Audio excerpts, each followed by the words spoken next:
যারা চাঁদাবাজি করো, মাস্তানি করো, আমি বুঝি না তারা কি জাতের লোক। গায়ের রক্তটা কিসের? মানুষের রক্ত না পশুর রক্ত?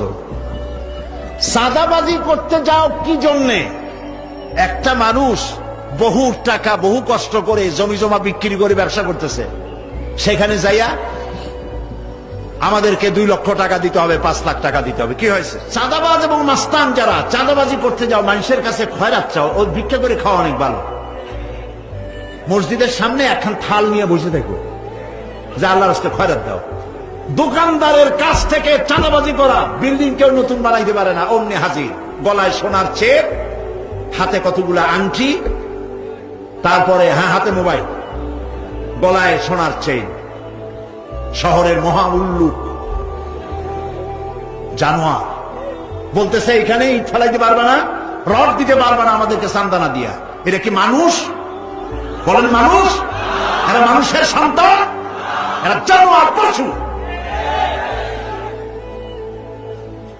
চাঁদাবাজ এবং মাস্তান সন্ত্রাসী, ইসলামে এদের কোনো স্থান নাই।